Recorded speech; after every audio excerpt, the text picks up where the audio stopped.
Thank you everyone for joining us. We are now about to begin a panel on stablecoins, CBDCs, and global financial inclusion. Please feel free to enter questions, and our moderator will take them at the end, time permitting. I will now hand things off to our moderator, Stacey Warden. Thank you. To be here, and I hope you have enjoyed all of the warm-up sessions to this panel so far at the GBDC UNGA event. I think they've all led pretty well up to the finale session, which is of course going to be ours. So the title of this session is Stablecoins and Central Bank Digital Currencies and Financial Inclusion. And we're going to be very careful not to kind of skip that last part about financial inclusion. So basically, the broad kind of arc for this thing is we're going to take a look at the ecosystem. We're going to take a look at it from a couple of different points of view. David Treat's going to kick us off, not just because he's the chairman of the board of the GBDC, but because he has a great top-down view from, sitting at the head of this business practice at one of the largest consulting firms in the world. Then we're going to get a kind of a take from a couple of different institutional views. Amy Luo, who runs everything stablecoin and legal and business development for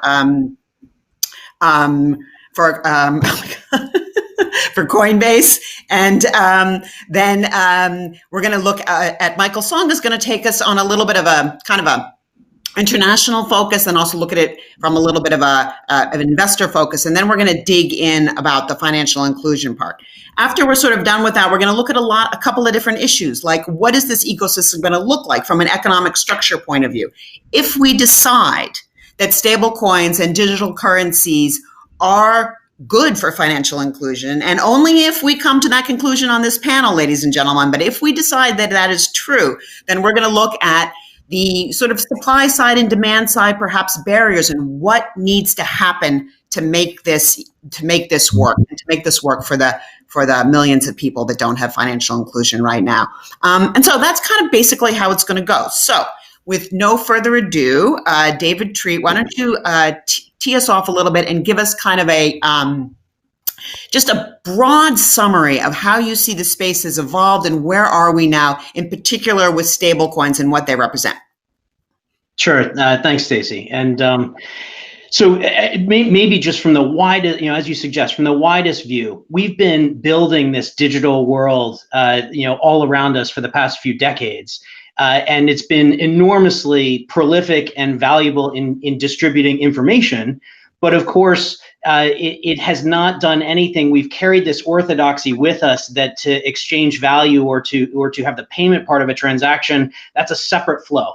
And in order to get that done, I've got to message someone and I need to authenticate me, and then they need to message the other side of the transaction and authenticate them and move the money. And what has happened now is that the technology has been now created over the past decade to do something that we've never been able to do in the digital world before. So for the first time ever, right, in the world of copy and paste and data, not knowing where it goes and what can be done with it, through tokenization and shared ledger capabilities, blockchain distributed ledger technology, we can suddenly now have provable uniqueness, provable ownership, and the auditability, transparency, all the things that would wrap around what is necessary to have effective money in a digital world. And so the whole innovation wave has been well underway for some time. We actually, as we started to build our blockchain practice 5 years ago, our very first client was a central bank. And so obviously the stablecoin frontier and very quietly in the background, the central bank digital currency frontier has been well underway. And maybe, Stacey, just to just bookend and come back to the financial inclusion part, just at a fundamental level, right? 7.8 billion people on the planet, only half of them are online. So right off the bat, from a financial inclusion into our digital world perspective, half aren't involved, right? From an unbanked perspective, it's, the World Bank says it's 1.7 billion people, 2/3 of whom have a phone, right? So we have digitally enabled people outside of the system for which all of the current structure doesn't suit, and yet they're holding a device that through current technology would enable them to transact and move value. And so from an innovation frontier, the cat's out of the bag. the notion of having tokenized cash and be able to be creative and think differently about the systems of how we move money. It's all down to now, as you just said, can we demonstrate the value, drive to scale and production implementations, and you're seeing just a whole Cambrian explosion of different architectural patterns and projects underway. It's like Michael Koniecki, one of the best crypto, I think, writers in Africa, says, like, why can I send a 20 megabyte video to anybody I want online, but I can't send like 20 bucks? It's kind of a funny disconnect. Okay, Amy. Sorry about the Coinbase. I have an account at Coinbase. I would like to take this opportunity to complain about how hard it is when I forget my password to get it back again, just as an aside. But I've had this account since, I think, 2014. You have been in existence since, I think, 2012. You're one of the oldest institutional players, very heavy VC backing. You've seen the evolution of the crypto space more broadly. And can you start by just answering for me kind of a stupid question? What is a stable coin? And like what, David talked about a lot of technology progress. I get all of that for sure. Just the framework for making payments and real-time payments better. But what does stable coins have to do with all of that? Yeah, Stacey, and thank you for having me here, and thank you, GBBC, for inviting me to this panel. To answer your question, a stable coin is basically a digital representation of usually a fiat dollar or a fiat yen or fiat yuan. It can also be a representation of a unit of gold.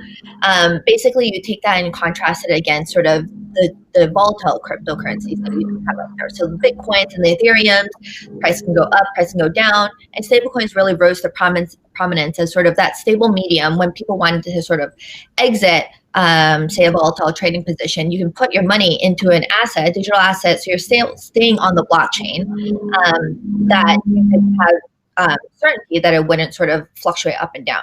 And so the most sort of common stablecoin that you see right now, almost sort of 90+% of all of the stablecoin sort of volume is in US dollar backed stablecoins. And what that means is for every $1 in the bank, usually you have one digital representation on the blockchain of that dollar. So that value is not supposed to fluctuate depending on the peg. And so you can always sort of issue and redeem based on that $1.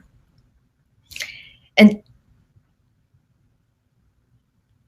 okay, sorry, I keep getting muted. All right, so with that little bit of backdrop, how is what you just said about stablecoins mesh with what David just said about kind of the verification and the other pieces? What's the paint for us, kind of where we are and what the dream is for this? Yeah, I think the dream, and David really hit the nail on its head, right? We have 1.7 billion people in the world, and of that, 2/3, about $1.1 billion people have digital phones. They have digital wallets in their hands while they don't have a bank account. These people are right now locked out of the traditional banking system. They have no way of sort of storing their savings. They're putting their money sort of under their mattresses in their backyards. They don't have a way to sort of transact with people further than their community. They would have to take their own money, their coins and their paper money, and carry it on sort of horseback to the next village if they want to transact there. And that's only within their own community. Let's think about sort of cross-border transactions. There's no way really for these people to participate in savings and investments, and even like borrowing and lending. So if we give these people the power, right, they have the power and the tools in their hands right now. And really stablecoins, these people to be able to participate and sort of start business on their own and to save in a way that sort of allows them accessibility not only to their local economies, but their global economies. And as you mentioned, I mean, Coinbase, we're almost dinosaurs in crypto years. We fundamentally believe in a mission to create an open financial system for the world. And in order to do that, we really have to bring the unbanked and the underbanked on board. Okay. The easiest way to do that. All right. So, Michael, I'm wondering if you buy into that narrative, because, I mean, if you look at what's going on in China and what has been going on in China, you have managed to you broadly have managed to skip over kind of the expensive credit card payment rails. You've got real-time payments. Somebody's begging on the street and they put up their barcode, and you can make they don't even, you try to give them cash and they're sort of not even interested. And the platforms, the Alibaba platforms and Ant, and and Tencent have really made this ecosystem so large, and you've kind of, I think, succeeded in terms of real-time payments. Like, what do you believe or think that this kind of stablecoin is necessary, or where do you kind of see the value? And then also give us a little bit of that international perspective. Okay. Yeah. So, I mean, I'm here in Shanghai, and it's probably one of the most digitized places on the earth right now. And it's not just the payments, but it's the whole ecosystem down to the logistics supply chain. So any time of night, 24 hours a day, I can be calling food, getting services, all sorts of, digital economy kind of things. So it's quite, refined here, I would like to say, right? But, if you look at the backdrop of like basic COVID-19, right? You look at all the type of businesses which are thriving. All the Facebooks and Amazons of the world have doubled their stock in the last couple of months, and everything offline has basically just shriveled up and died, right? So therefore, there is a huge catalyst for digitization, and a big part of that is payments, right? Because if you if you're trying to do cross-border payments, let's say, I mean, you're as a small medium business, you're paying 7-10% usury rates on payments when the technology allows you to go an order of magnitude below for free even. And these are the most fragile parts of the economy. And in the developing world, like in Asia Pacific, it's 90% of the companies are SMEs, 50% of GDP, right? And so if they can't get into the digital economy, they're screwed, so to speak, right?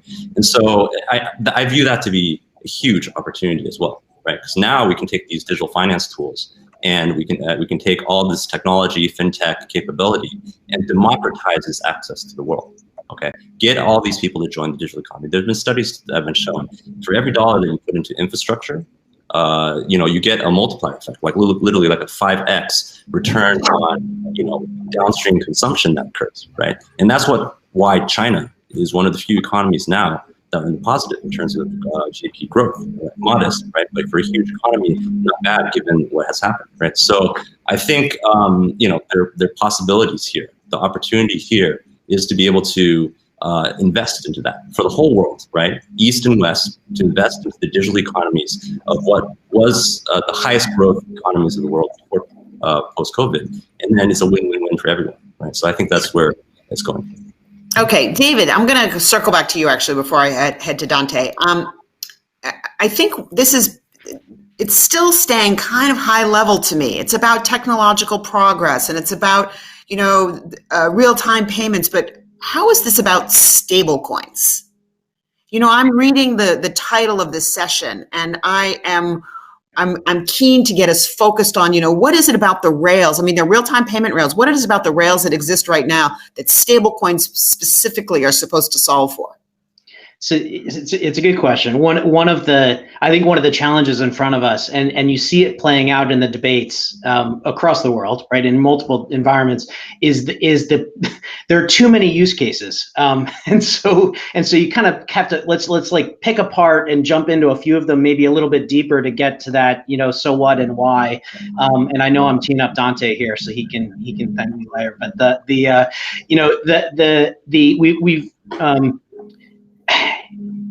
the fundamental capability of being able to embed business logic into the token and to affect some sort of social and policy good, I think is incredibly interesting, right? So in a state, what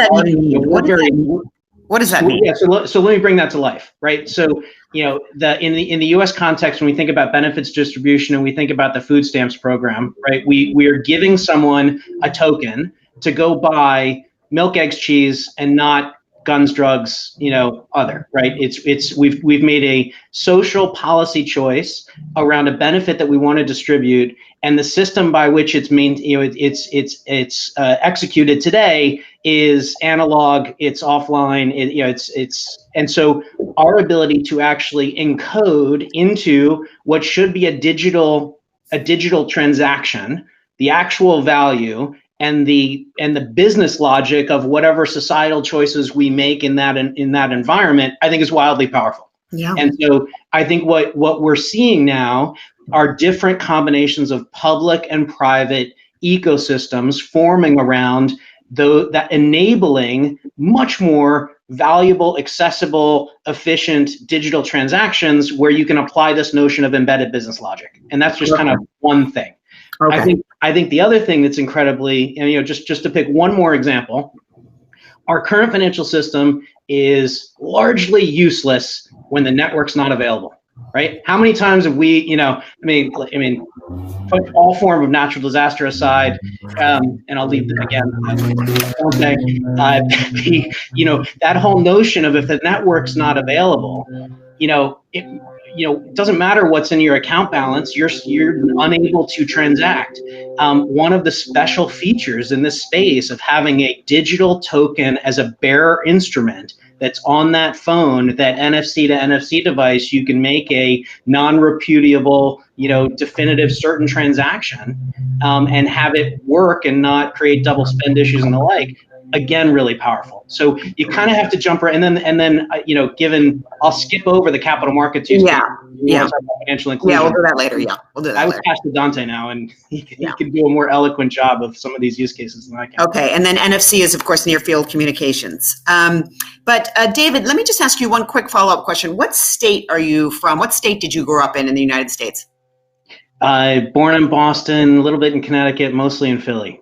Okay, because I was going to think Midwest maybe with the milk, eggs, and cheese as the only three things that people were supposed to buy with food stamps. A very dairy product, I would say, heavy shopping basket from you. So I was expecting, If it was up to me, there would be only cheese. Yes. Yes, I see. Okay, all right. So Dante, a couple of questions for you.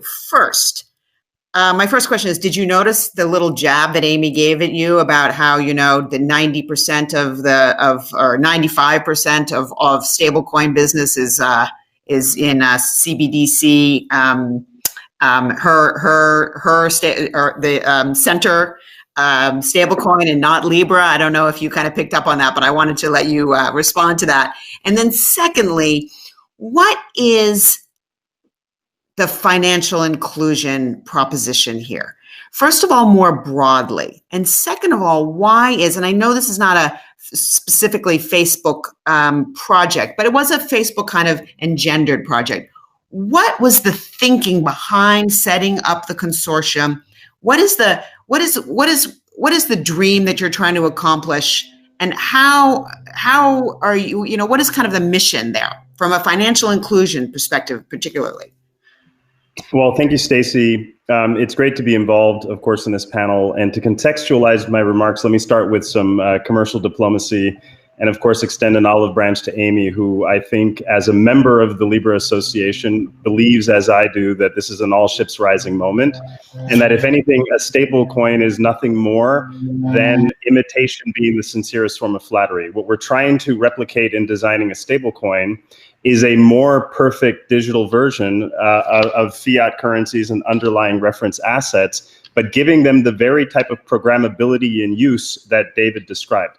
So these projects have more to do with completing the financial system rather than competing with it. And all the very dots that we discussed, the 1.7 billion people that we talk about in the World Bank and in these types of settings, and I've been grateful to have spoken at the UN and many other fora like this one, about these issues. All of these issues have remained objects of curiosity and abstraction, and we're pulling heartstrings more than we're pulling purse strings. The world is very heavy on the problem set, very light on the ideas. And what we need to start doing, and frankly, this is why I'm so passionate about Libra's mission, what we need to start doing is mobilizing and catalyzing organizations, code, conduct, and actual digital infrastructure that removes the excuses and removes the barriers that have precluded billions of people from being onboarded into the financial system. Concrete ways this can be done, because I know I won't escape a Stacey Warden moderated panel unless I'm concrete. Here's the concrete way. Simply, the world's largest and most important cash flow is peer-to-peer remittances. In 2019, the official figure was greater than $700 billion. It's bigger than FDI. It's bigger than official development aid. Peer-to-peer bilateral aid has flatlined over the last many decades, courtesy of economic nationalism and political retrenchment. So then how then do we create a world in which we could lower the cost of peer-to-peer global remittances, a larger cash flow than all the others combined, unless we start to plug in digital commons? Now, technology alone is not a panacea. We also need public policy and we need regulatory policy to follow along. But when the technology is in place, you then start to remove one of the bigger obstacles. And so part of what we're trying to do as an open standard is to leverage blockchain, leverage a stablecoin construct, and over time be a bridge to central bank digital currencies that removes the obstacles to very basic transactional empowerment so that people can spend, send, save, and secure their money however they choose. And the last point I would make is more of a first principles point. Is it really your money if you have to ask someone to spend it and if you have to pay someone to hold it for you? And that's one of the insidious aspects of banking in the United States, is that to be banked often means to be indebted. We're one of the few countries in the advanced economies in the world where being banked and having a very little money in your account generates NSF fees, non-sufficient funds fees, and other insidious death by 1,000 cuts aspects. So technology coming to the table as a challenger is a good thing, net. Okay, let me ask you a follow-up question on that. Why Facebook, though? I mean, Home Depot didn't come out with a global stablecoin. Like, what is it about the Facebook platform that made you think that you could, start a consortia like this, even though you are kind of hoping that it has a life of its own? What is the value proposition there exactly? Well, look, Facebook, of course, is one member and an important member among the others in the Libra Association. Just this morning, we announced that Blockchain Capital, for example, has become a member of the Libra Association, Coinbase, and many others. We have social impact organizations like Kiva and Heifer International, Women's World Banking, among others. And I think when you think about it, the problem set we are trying to solve for, not unlike, for example, addressing climate risk or political risk or other risks that are enshrined in the Sustainable Development Goals, is not a problem that any single entity can take on their own. So while implied in having Facebook as a member of the association might mean that we have the opportunity of reaching some economies of scale and so on, How? How? In a number of ways. So Facebook has stood up an independent subsidiary called Novi that will build out a wallet. We also have other wallet operators, digital market infrastructure providers, exchanges, and many others that will effectively give people optionality in payments, not necessarily contest or compete with the existing system. These platforms are about optionality and consumer choice. When you think about the remittance case I mentioned a moment ago, in most of the world's remittance corridors, the costs are stubbornly high at 7%. The UN SDGs are calling for a target of 3%. And we're not promoting, as regulators and as public policy leaders and others, we're not promoting nearly enough competition in those remittance corridors to even get close to the 3% target. And in that model, the people who could afford it the least pay the most. And so Facebook, amongst the other members, are an important part of the coalition, what I call uncommon coalitions. We need more of them across more large global issues to start moving the needle. Okay, Matt, I promise I haven't forgotten that you're here, but Michael, let me just turn to you first to see if you have a reaction to some of the things that you've heard, and also to kind of throw out to maybe anybody that just wants to respond to this now.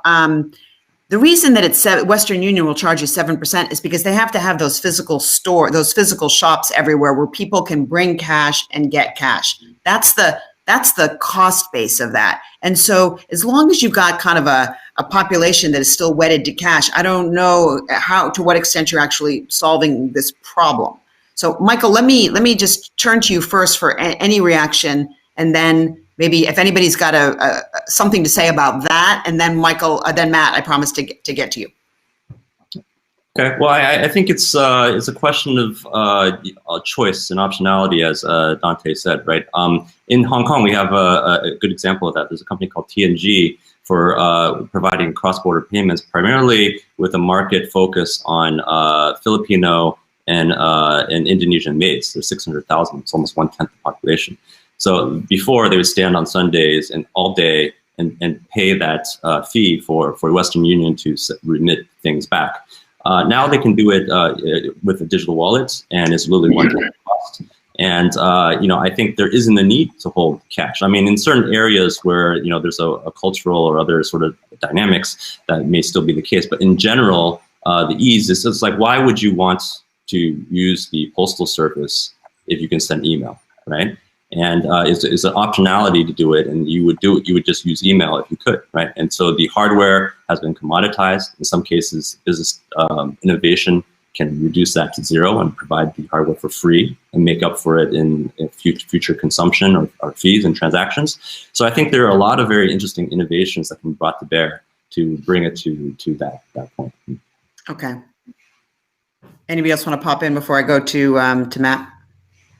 Okay, Matt.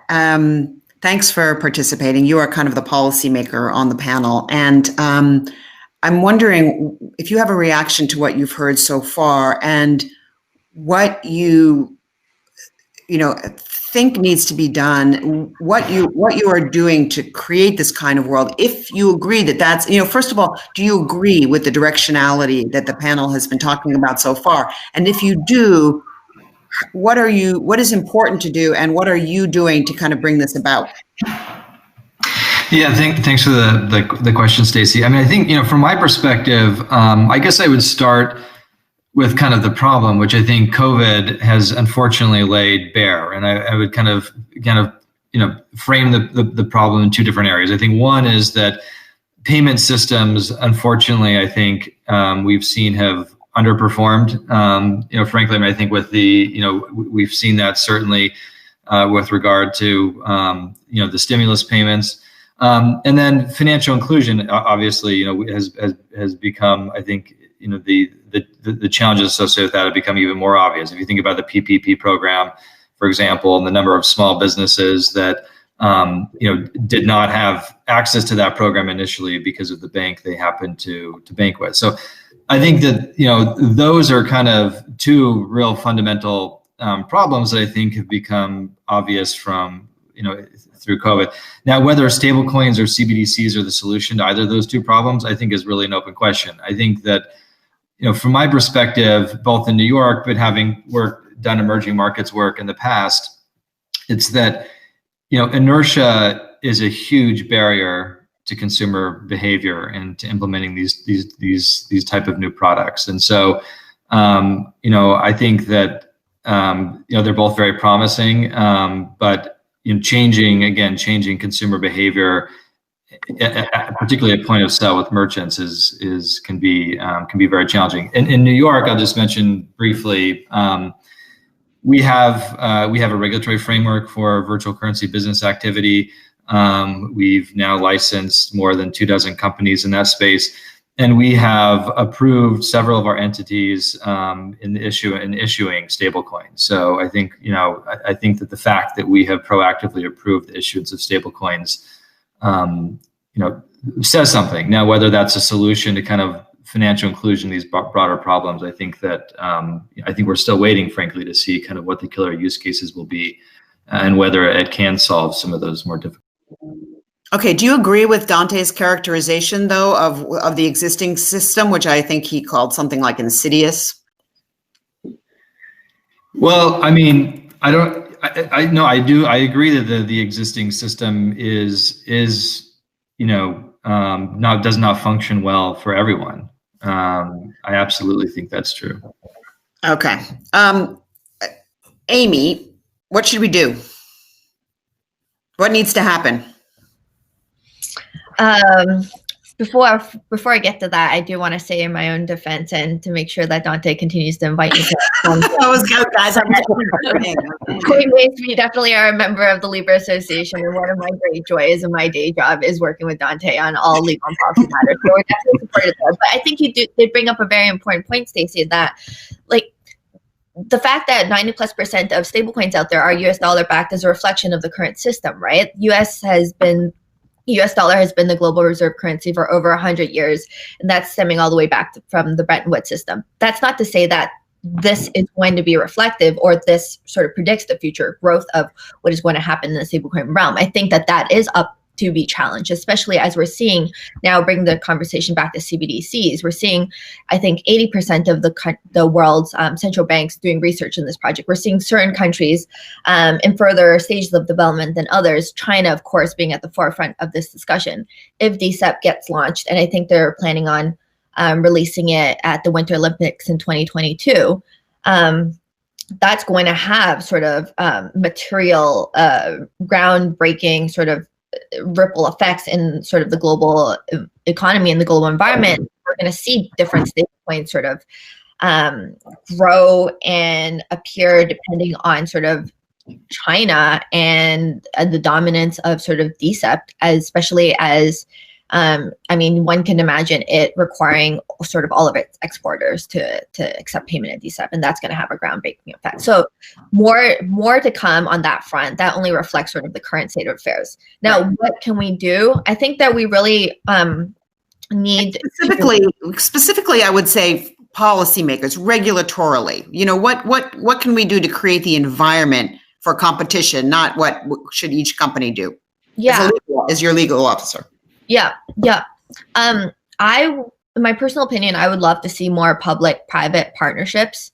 I think Europe, especially the governor, I think the Bank of France governor said it best. He said that we see all of these inefficiencies that we've all addressed here, right? And if the public sector sort of doesn't step in, the private sector is going to take this and run with it. And then the public sector is sort of going to be held hostage to the pace of innovations that the private sector makes. So I think the best partnership is a public-private partnership in which sort of they work together, right? Companies, especially like Libra and Coinbase, we want to be compliant of laws, and we want to work with regulators and policymakers to sort of push the envelope in all of this innovation. Except oftentimes it's hard to figure out what those regulations are, if they even exist, and it's trying to fit sort of a square peg into a round hole. And so having more conversations with policymakers and even sort of working with central banks in terms of pilot use cases, I think, to really play this out would be really helpful.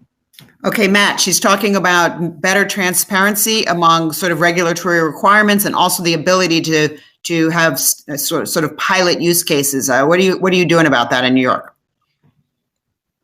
Yeah, I think they're both, great points. And I think that I agree, actually. I think that, we do need to engage in more pilots. I think with regard to clarity, I think the reality is that kind of this is an evolving space, right? And I think as regulators, we are sort of learning about it, as the industry evolves. And I think that, there's always, I think as a regulator, you're always trying to kind of regulate at the right moment in time, right? If you regulate too soon, you can kill an industry. If you regulate too late, right, you can hurt consumers or entrench practices that you may not like. And so I think that the dialogue is very important. I think in New York, in addition, we've done a couple of things recently to hopefully enable companies to operate with greater agility and speed in the state. So one is that we have allowed companies to self-certify the listing of new coins, so that if they want to add a new coin to their product set,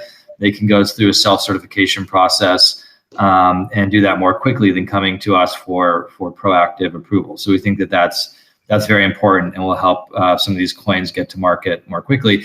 And then secondly, we put out guidance several months ago proposing that we use our conditional licensing authority, which again, the goal there is to help companies get into New York more quickly with a conditional license that put them on a road to a full license. But I'll be very transparent and frank. I think that, not only stablecoins, but the DeFi space more broadly, there are a lot of unanswered questions, and it's not going to be sort of an easy process necessarily to kind of answer those questions. They're very important questions. Okay. They're questions that implicate many different types of regulators, right. And they require careful consideration. Yep. Go ahead, Stacey. I don't want to interrupt you, but it does seem to me that part of the problem might be that regulators group together things like DeFi, which are very kind of bleeding edge, and things like stablecoin, which seem to me to be very sort of straight down the middle of the road and can have a lot of impact right away. And I think, if I can just use my moderator prerogative to make a point, that I think that part of the issue might be that you group all of those things together, and then everything gets maybe a bit too slow. So I want to though pivot a little bit, because Amy did bring this up to CBDCs. And David, why don't I kind of circle back to you, and then I'd love it. You guys can kind of react to anything. I'll throw these questions a bit more out to the group, and you can kind of talk to each other as well. But I guess one question I have about central bank digital currencies is the following. If you have successful stablecoins like Libra, then do you really need central banks doing CBDCs? And if you had, this is probably a bit less of a straw man, if you had central bank digital currencies operating effectively on cheaper rails, then would you need things like USDC and Libra actually? So David, why don't I kick off with you and then get some reactions from Dante and Amy on that? Yeah, great two-part question. I suck at two-part questions. The gist of it, fundamentally, right? The difference between a central bank digital currency and a stablecoin is the issuer, right? A stablecoin inherently runs the issuer risk and the credit risk of the issuing party, and think of most spectacularly bad behavior action issue. You then suddenly can question the value or validity, or that is not the case with the central bank digital currency. Let's put aside the more ethereal arguments over the stability of countries and governments, but at the end of the day, coin of the realm is a real is a dominant characteristic, and the full faith and backing of a government for the coin of the realm does not have the same issuer risk and credit risk associated with it. A dollar is a dollar, a euro is a euro is a euro. No matter the context, it is the same thing in whatever form it is. And a central bank digital currency is just a third form of that fiat currency, taking advantage of the same technology. Now, I think incredibly importantly, and too frequently in all of these conversations, I think they turn binary, right? It's this or that. It's a panacea or not. And I think to some of the comments that were made earlier, this is an ad. This is an option. And I think from a structural perspective, keeping our mental model as we're working with central banks around the world and with the Digital Dollar Project discussions and dialogues in the U.S. and we're working with Riksbank and many others, keeping the central bank digital currency focused and simple with how it uses the technology and limiting the scope of the programmable business logic that you can embed in the system to the country's choices around financial crime management, AML, KYC, whatever laws and regulations, and keeping it simple, then leaves the pegging of that to the stablecoin, where the stablecoin is then the innovation frontier for the creativity and the application of a wider set of business logic. And just as Amy described, right, today, stablecoins are pegged to the existing forms of fiat currency. It is certainly systematically much more efficient to peg them to a tokenized version, so you kind of get that gain. But simple central bank digital currency, programmable business logic frontier, for the stablecoin community and private, initiatives and enterprise. We see the two as being symbiotic and really, a phenomenal combination. I would not want to see, I would not want to see a central bank getting into the programmable nature of money contexts of individual, business, private or public ecosystems. It's just not, they wouldn't be geared, it's not what they're geared for, the scope of their remit. So let's have everyone play to their strengths. Oh, you're on mute, Stacey. Dante, do you agree with that? And how would you build on that kind of world at Libra if it existed? Yeah, well, we wouldn't be on the sidelines of a UN discussion if I didn't remind us that the world that my good friend David Treat just described, in which central bank digital currencies are a possibility, would only make the existing banking system and banking rails more efficient, and for central banks to then consider the last mile use cases and retail level use cases would take them out of their core competency. So I'm afraid to say that if we had all of those breakthroughs and all of them occurred, we would still very likely have 1.7 billion people unbanked, 1.3 billion people underbanked.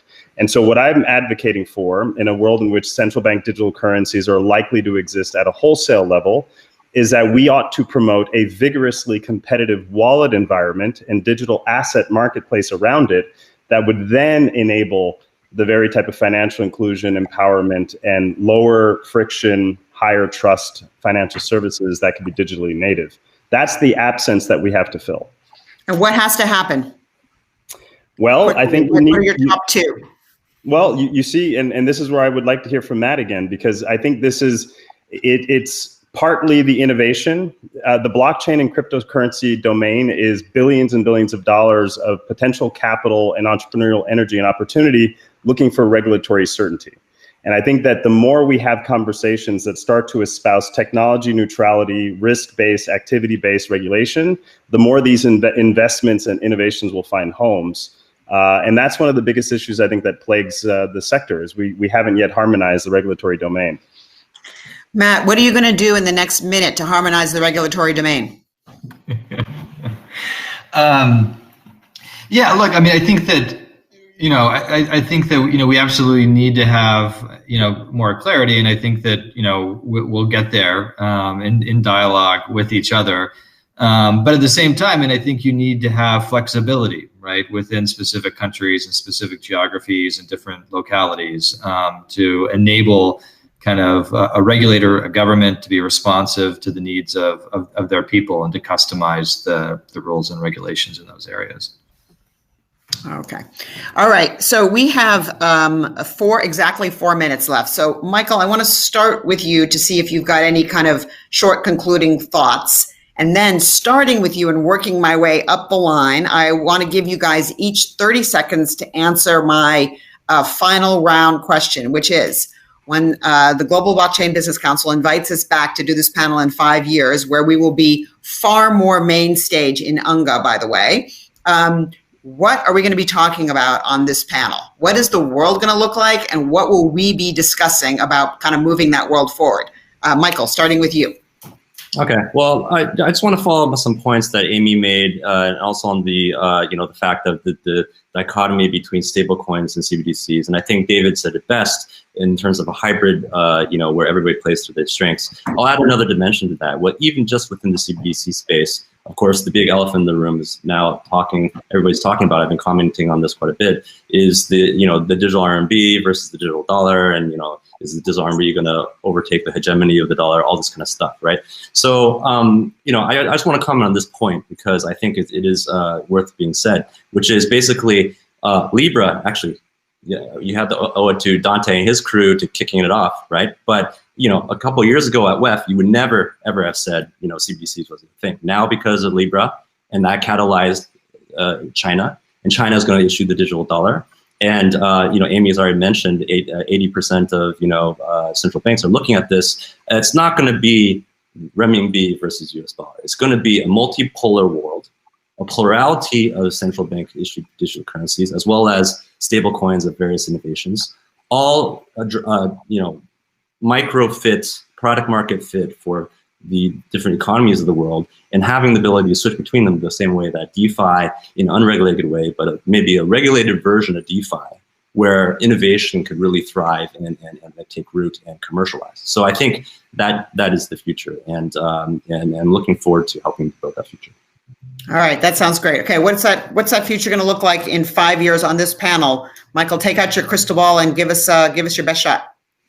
Well, I think, to be honest, the only comment I can say is probably that in 5 years, coming back on this panel, it's going to be breathtaking how slow we got with the times and held on to the old world and not embrace the new one. Yeah.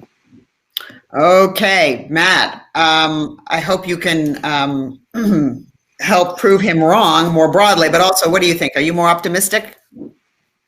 Yeah, I mean, look, I think I hope that in 5 years we are not talking about COVID. I'll just start with that. But I think that, no, look, I mean, my hope is that 5 years from now, we are talking about successful implementations, and we are talking about the impact that it's had on consumers and across, many different types of products and different approaches to this issue, and that we have figured out kind of how to solve this chicken and egg problem when it comes to adoption, particularly with in emerging markets related to.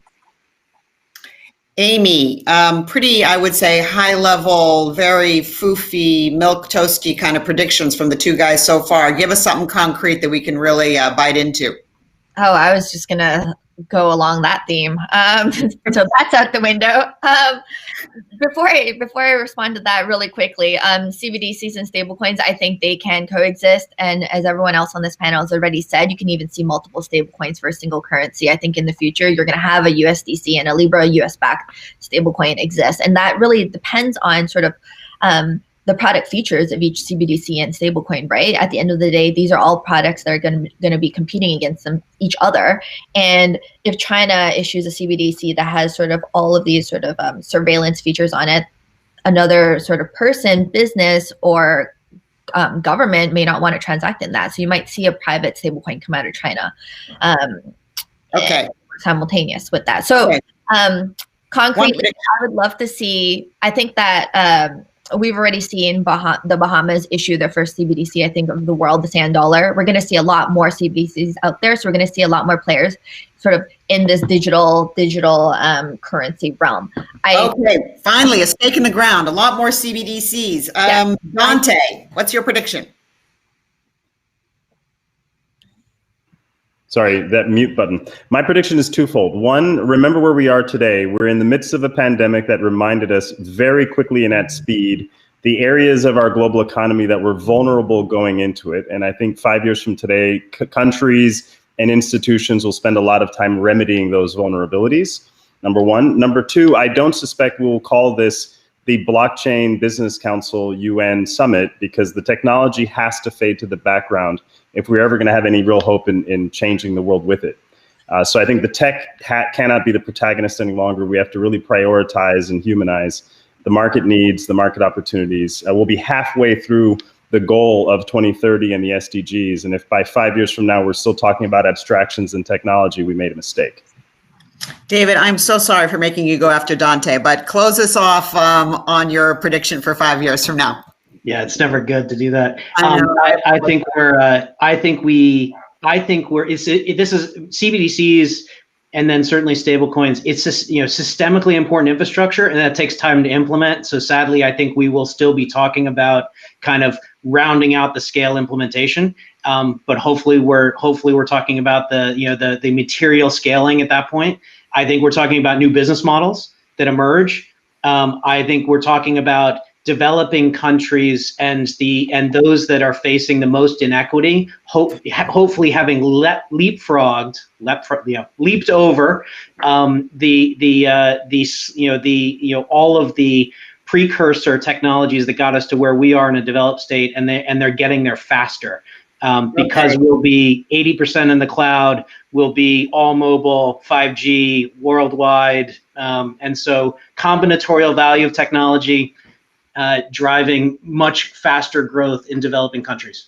All right, I love that theme to end on for the UN. Thank you so much to my amazing panelists. It was a pleasure to learn from you, and thanks again for coming. Thank you.